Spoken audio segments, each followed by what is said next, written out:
So this video is going to cover how to do drawings number 1 and 2. So I attached this handout, which is the same one that we had in class, to take a look at this drawing.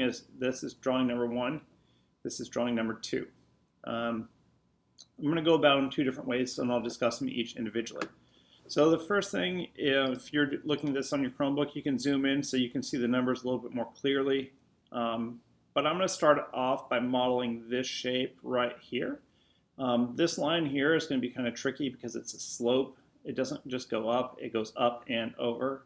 So we got to find this point, and this will be the last line that we draw. So I'm going to switch over to Google SketchUp. I'm going to select my line tool, and this is the online version, not the downloaded. I'm going to click on my line tool, start with the origin, and then come up the 2.5 inches. So 2.5 quotation and return.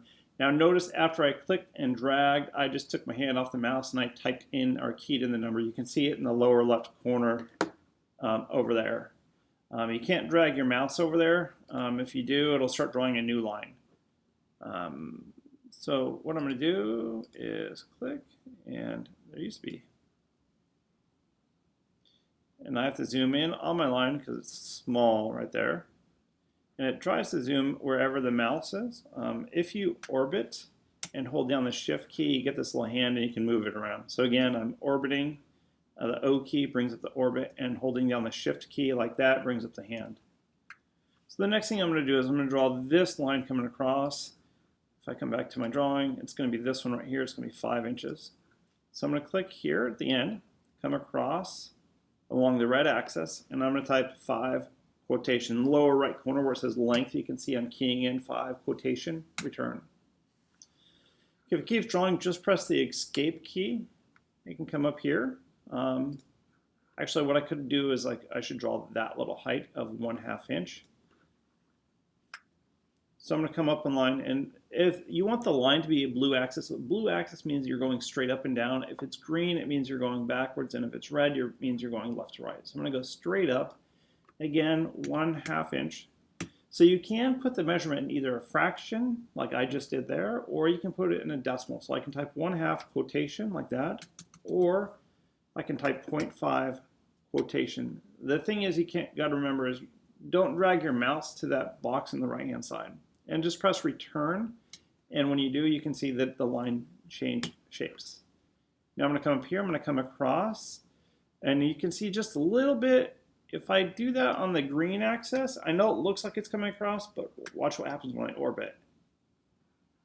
So you got to make sure it's along the correct axis.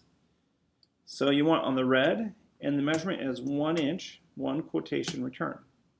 Now you can connect these 2 lines together. And when you do, it puts in the face. From right here, we can push in that face to make a 3D object of 1.5 inches. So I'm going to select the push-pull tool, which is a P key, or you can click on it right there. And I'm just going to type in 1.5 quotation, return. All right, I'm almost done. The last thing I got to do is I got to put in these measurements. So I'm going to do that now using the measurement tool. And don't get confused between the tape measure, we'll talk about that in drawing 3, and this one here. So I'm going to mouse over this one, drag out, mouse over, drag out. Orbit to the top, select the tape measure, or not the tape measure, sorry, the dimension tool. And sometimes if you mouse over the line, it'll turn blue. When you do, it'll drag out.